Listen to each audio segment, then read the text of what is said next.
Sherlock Series 3. I'm going to try my best to keep this as spoiler-free as possible because I know it's still airing on PBS here in the US, but I can't make any promises. So for some of you that are not familiar with the BBC's Sherlock, because I know there's different variances of it, like the US's Elementary, this version focuses on a more modern day Sherlock. He's a little Asperger-y, doesn't get along very well with people, and even though I'm a very social person, I found myself really drawn to his character. I liked his snarkiness, I liked that he had trouble interacting with others, but he still had a soft side. And what I like about Series 3 is that that soft side was brought to light a little bit more in a really natural way. I mean, he was still snarky, still giving John a bunch of hell, but he was more human, and I really appreciated that. And they showed his emotions, they showed his relationship with his brother Mycroft, and it was a nice touch. So one thing I especially loved about the beginning of Series 3, the first episode, The Empty Hearse, is that it kind of felt like I was reading a fanfic or was on Tumblr. There was so many references to ships, which I don't know if you guys are aware of ships, but that is when you favor certain characters together, whether it be two guys, traditional couple of a girl and a guy, two girls, but they definitely covered all the ships that were possible. And I'll just leave it at that so it's not too spoilery, but I absolutely loved it because they weren't taking themselves seriously. And I felt like they were really giving the fans lip service. I know some people weren't exactly into it. They thought that they were mocking the fandom, but I think it's great. I think they were honoring us and kind of playfully poking us with it. I liked it. And if you become a huge fan of the series like I am, definitely check out Tumblr. It is so much fun. It's almost too much fun.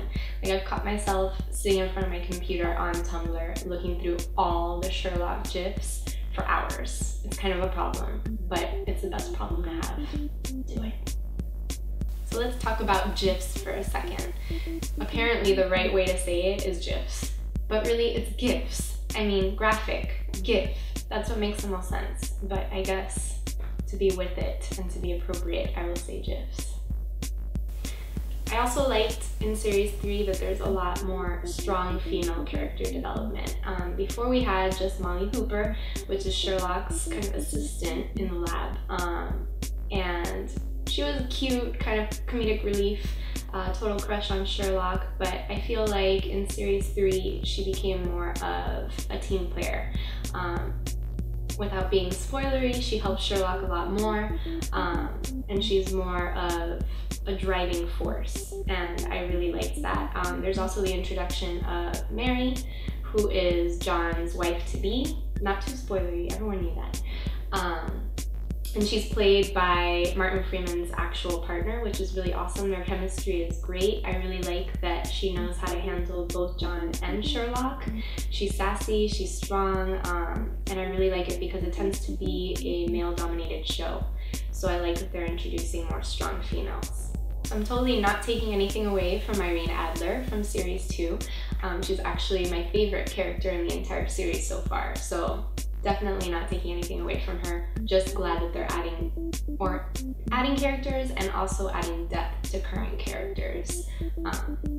Another thing that I really liked about Molly's character is that in Series 2, she made a comment to Sherlock that she could see him more so than other people when he was sad, that she saw a depth to him that other people didn't.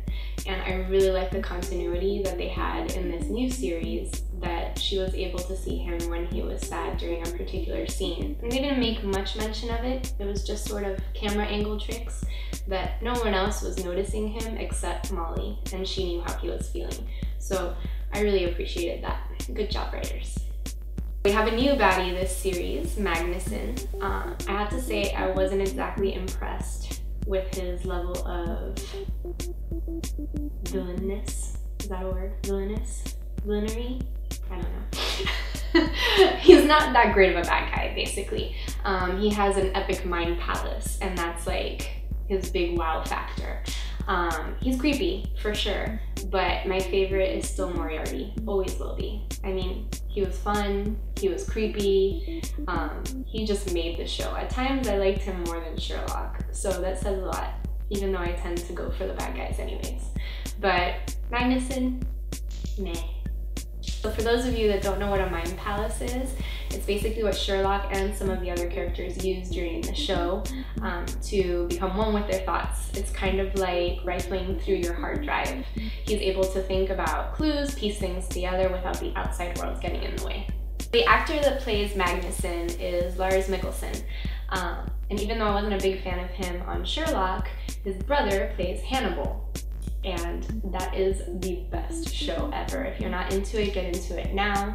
Me and Elsie, which is another one of the fangirls, will be covering that for sure. The new season starts February 28th, so check it out and we will be back with a review for sure.